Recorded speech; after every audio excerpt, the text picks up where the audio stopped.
လူတိုင်းကဒီကောင်လေးကိုပိုက်ဆံမရှိပဲလာနောက်ရတဲ့အယူတယောက်လို့ထင်နေကြတာပါဒါပေမဲ့သူတို့မသိတာကတော့ဒီလူငယ်လေးမှာတာမန်လူတွေထက်ထူးခြားတဲ့ရှုပ်ဝက်ချက်တစ်ခုရှိနေပါတယ်အဲ့ဒါကတော့ကြောက်တုံးတွေကိုပါဖောက်ထွင်းမြင်နိုင်တဲ့နက်မျက်စိစွမ်းအားပဲဖြစ်ပါတယ်သူဟာမြေအောက်ဈေးကွက်ထဲကတစ်တာတွေကိုလိုက်ကြည့်နေရင်းနဲ့အံ့စရာတစ်ခုကိုသတိပြုမိသွားပါတယ်သူ့ရဲ့မြင်ကွင်းထဲမှာတစ်တာတွေအားလုံးကရွှေရောင်တွေတောက်ပနေပေမဲ့ကန်ဆိုးကျင်တော့စနစ်ကတစ်တာတစ်ခုကိုအမှားယွင်းဆိုပြီးအနီရောင်သတိပေးချက်ပြသလာခဲ့ပါတယ်ဒီနေရာကတော့ရှုပ်ဝက်ဆန်းကျယ်ပြီးအနေရများတဲ့မြေအောက်ပင်လယ်ရေအောက်ရတနာဈေးကွက်ကြီးပဲဖြစ်ပါတယ်ဒီနေရာမှာရှိတဲ့တစ်တာတွေဟာလွန်ခဲ့တဲ့နှစ်ပေါင်းများစွာကပင်လယ်ထဲနစ်မြုပ်သွားခဲ့တဲ့တင်မောတွေပေါ်ကတစ်တာတွေမို့လို့တစ်ချက်တည်းနဲ့တူထေးဖြစ်နိုင်တယ်လို့တဘဝလုံးပျက်စီးသွားနိုင်ပါတယ်ဒီအချိန်မှာပဲအင်ဂျီဖြူဝတ်ထားတဲ့ဆိုင်ပိုင်ရှင်ကြီးချန်ကတစ်တာတစ်လုံးကိုယွမ်3တန်းလို့ဈေးနှုန်းသတ်မှတ်လိုက်ပါတယ်ဝယ်ပြီးရင်ပြန်လဲလို့မရဘူးဆိုတဲ့စီကန်းချက်နဲ့အတူလူတွေကိုလှုံ့ဆော်နေတာပါ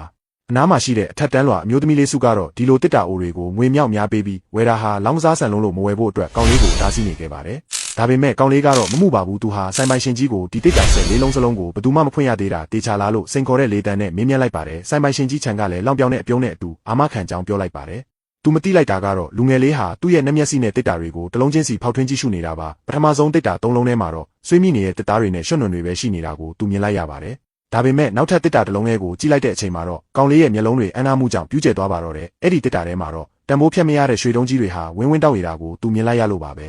ဆိုင်ပိုင်ရှင်ကြီးချန်ကတော့ကောင်လေးကိုပိုက်ဆံမရှိပဲဆိုင်ထဲမှာလာရှုပ်နေတယ်လို့ထင်ပြီးပိုက်ဆံမရှိရင်ထွက်သွားဆိုပြီးမောင်းထုတ်ပါတော့တယ်ဒါကိုကြည့်ပြီးအမျိုးသမီးလေးစုကလည်းဆိုင်ပိုင်ရှင်ကြီးကိုစိတ်ဆိုးမှန်ဆိုးနဲ့ပြန်လဲအော်ဟစ်ခဲ့ပါတယ်နောက်ဆုံးမှာတော့ကောင်လေးဟာတစ်တာဆက်လေးလုံးစလုံးကိုယွမ်40နှစ်တန်းကုန်ကြခံပြီးအကုန်လုံးတင်းကျုံဝယ်ယူလိုက်ပါတော့တယ်ဒီလိုအရေးဆွန့်လိုက်တဲ့အတွက်ဘေးကလူတွေအားလုံးကတော့သူ့ကိုယူသွားပြီလို့ထင်မှတ်ကုန်ကြပါတယ်ကောင်လေးဟာအမျိုးသမီးလေးစုစီကနေငွေချေးပြီးစာချုပ်ကိုလက်ပွေနှိတ်ကချုပ်ဆိုလိုက်ပါတယ်ပိုက်ဆံ40နှစ်တန်းဟာဆိုင်ပိုင်ရှင်ကြီးရဲ့အကောင့်ထဲကိုချက်ချင်းရောက်ရှိသွားခဲ့ပါပြီအခုတော့စာချုပ်လည်းချုပ်ပြီးပြီမို့လို့ကောင်လေးကခင်ဗျားရဲ့တန်တူကြီးကိုခန့်9ပါခုပဲလူများရှိမှဒီတစ်တာတွေကိုဖွင့်ပြမယ်လို့ပြောပြီးတန်တူကြီးကိုမြောက်လိုက်ပါတော့တယ်သူဝယ်လိုက်တဲ့တစ်တာတွေထဲကနေတကယ်ပဲရတနာတွေထွက်လာမလားဒါမှမဟုတ်ဘာမှမရှိပဲဘဝပြတ်သွားမလားဆိုတာကိုစက်ကြည့်ရန်ကောမန့်ရေးခဲ့နော်